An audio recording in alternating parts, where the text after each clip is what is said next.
اهلا وسهلا بكم في حلقة جديدة من حلقات الفهيم. طبعا كلنا سمعنا عن بيموب وعن تطبيق بيموب للدفع بالنسبة للتجار واصحاب المشاريع واصحاب النشاطات التجارية والمحلات والكلام ده كله، وعرفنا استخداماته قبل كده وعملنا عنه فيديو في القناة عندي في كل الشرح بتاع بيموب.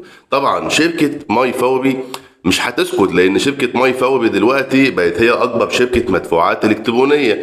قالت لك لا، احنا لازم نعمل بديل ينافس بيه بيموب في السوق، وبالفعل نزلوا تطبيق اسمه فوري اكسبت. ان شاء الله هنشرح مع بعض النهارده ايه هو فوري اكسبت بكل بساطه كده وبكل سهوله، وهفهمك مين اللي يقدر يفتحه وايه هي استخداماته وايه هي الناس المعينه اللي هم يقدروا يفتحوه، لانه مش بيتفتح لكل الاشخاص. فوري اكسبت هو تطبيق بيعادل المكنه بتاعه الدفع اللي بتكون عند الناس التجار، ان هم بيخلوا العملاء يدفعوا من خلالها بالفيزا كارت او بالموبايل. فوري اكسبت تطبيق لكل تاجر او لكل صاحب نشاط يكون عنده محل او عنده حاجه سلعه هو بيبيعها.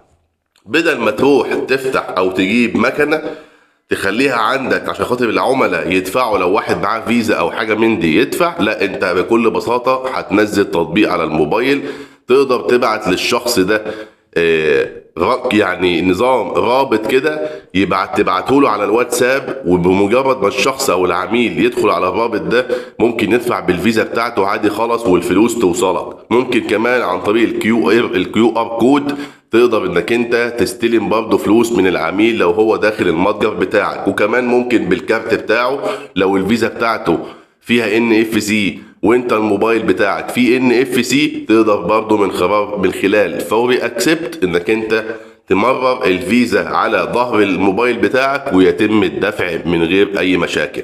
طبعا ماي فوري بتواكب العصر وبتواكب التكنولوجيا، ولازم تقدم لك خيارات، وهتلاقي في السوق منافسة بين الشركات سواء بيموب او ماي فوري، ويا عالم بعد كده الشركات التانية هتطلع ايه وهتعمل ايه. ولكن في الاول وفي الاخر هم بيقدموا خدمات عشان خاطر احنا كعملاء واحنا كمستخدمين وانت كتاجر نستفاد من هذه الخدمات. فمن غير كلام كتير انزل اعمل لايك للفيديو ده واعمل اشتراك في القناه وتفعيل زر الجرس على الكل، ويلا بينا من غير كلام كتير نخش في التفاصيل.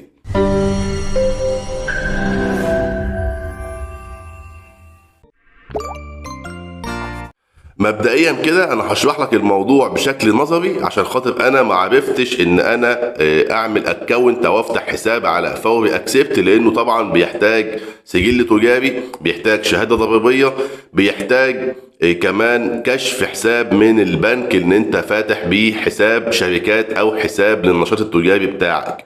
الثلاث حاجات ديت لازم يكونوا متوفرين عندك عشان خاطر تفتح الحساب. بكل بساطة هندخل على جوجل بلاي او الاب ستور، هتنزل فوري اكسبت. انت كتاجر اكيد طبعا عندك كشف حساب او عندك حساب في بنك، واكيد طبعا هيكون عندك برضو سجل تجاري وشهادة ضريبية. دي حاجات مفروغ منها بالنسبة للتجار، والنشاط المحلي يكون موجود طبعا على ارض الواقع وله اسم وله كيان. بكل بساطة هتسجل اسمك بالكامل زي في البطاقة الشخصية، وهترفع لهم صورة من البطاقة الشخصية وش وظهر، وكمان هترفع صورة عداد مرافق، يعني صورة مثلا وصل مرافق، وصل كهرباء، وصل مية، يكون عندك باسم النشاط. حتى لو انت مستأجر خد الصورة بتاعت المستأجر وبعتها لهم، مفيش اي مشكلة خالص. تمام الكلام. وبتسجل طبعا اسم التجاري بتاعك او اسم النشاط بتاعك وبيتم القبول، وبعد كده بيخش على المرحله الثانيه رقم التليفون الموبايل اللي موجود عندك في المكان، وبتكون سجلت فيه فوري اكسبت. طيب، مميزات التطبيق ده لما انت تعمله هستفاد انا بيه ايه يا عم محمد؟ انت كتاجر لازم تكون عامل اكتر من سيستم للدفع بتاعك. ما ينفعش اي حد يخش يدفع معاه فيزا تقول له لا ما معيش فيزا استلم بيها. ده طبعا في العصر حاليا في اخر 2023 واول 2024 مفيش الكلام ده. يعني المفروض ان انت تبقى مواكب التكنولوجيا. ففوري اكسبت سهلت لك الموضوع، بدل ما تجيب مكنه وتحطها على الشاحن ومش عارف ايه والمكنه تعلق وي وي وي، لا، انا هعمل لك تطبيق على الموبايل تستخدمه في الدفع من العملاء وتستلم فلوسك من العملاء بدون اي مشاكل.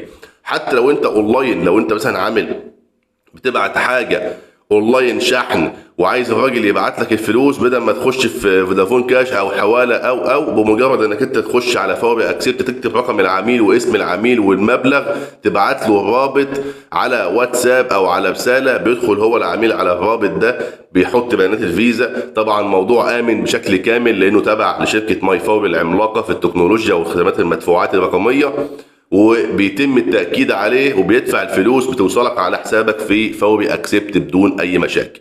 لو حد عاوز يعمل نظام التقسيط معاك بتعمل نفس الكلام معاه بدفعات انت بترسلها له، وبتجدول له الدفعات ديت اوتوماتيك بتوصل للعميل برضه كل اول شهر او كل يوم تاريخ محدد انت بتحسبه له، بحيث ان العميل يخش يدفع على طول الدفعه الشهريه بتاعته وتسمع عندك في الحساب على فوري اكسبت، وبتكون مفنطه ومجزأه داخل البرنامج الاقساط والمدفوعات والمصروفات والكلام ده كله. لو واحد تاني داخل يشتري منك منتج ومعاه فيزا ما معهوش فلوس وانت ما معكش مكنه، هتعمل ايه؟ لو موبايلك بيدعم ال NFC والكارت اللي معاه بيدعم ال NFC، بمجرد تمريرك كده على الكارت في ظهر الموبايل وانت فاتح ابلكيشن الفوري اكسبت وفاتح الفلوس والدفع وبرمجه الدفع وكده بيتم الدفع. طب لو ما فيش الموبايل بتاعك مثلا مش بيدعم ال NFC، عاملين لك حاجه اسمها QR كود، الموبايل بتاع العميل بيعمل مسح للQR كود ده وبيتم الدفع من الموبايل بتاع العميل، لانه هو بيكون رابط الفيزا بتاعته على الموبايل من غير اي مشاكل. سهلت لك مواضيع كتير، سهلت لك المدفوعات بتاعتك بشكل اكبر، هتفهمك نظام اللي عليك ايه واللي ليك ايه وكل حاجة تخص الشغل بتاعك وتخص النشاط التجاري بتاعك. فتحت لك كمان شغل كتير، انك انت ما تبقاش بتستقبل الفلوس نقدية فقط، لا انت كمان بتستقبل الفيزا، بتستقبل ان انا ممكن ابعت حاجة اونلاين شحن والراجل يحول لي الفلوس، ابعت له الرابط بيستلم الرابط عنده يتم الدفع من خلاله، مفيش اي مشاكل، والتطبيق سهل وبسيط ومش محتاج حاجة معقدة. هي دي الخلاصة بتاعت فوري اكسبت. انا حبيت المها كده بشكل سريع. انا كان طبعا حاولت ان انا اسجل في التطبيق في الاول ولكن ما كانش ينفع، لان مش اي افراد كده بتسجل في التطبيق ده، لازم أن تكون تاجر وبيطلبوا منك اوراق مش موجوده غير مع الناس اللي هم فاتحين نشاط تجاري على ارض الواقع فعلا وشغالين فعلا على ارض الواقع. فيا ريت اكون قدرت افهمك المعلومه. اي حد عنده سؤال يسيبه لي في التعليقات، انا برد على جميع التعليقات. ولو وصلت لحد هنا ما تنساش دعمك للقناه باشتراكك فيها، وكمان تعمل لايك للفيديو ده واعمل شير للفيديو ده عشان خاطر اصحابك والناس ومعارفك يستفيدوا. اشوفك ان شاء الله في يوم جديد وفي معلومه جديده.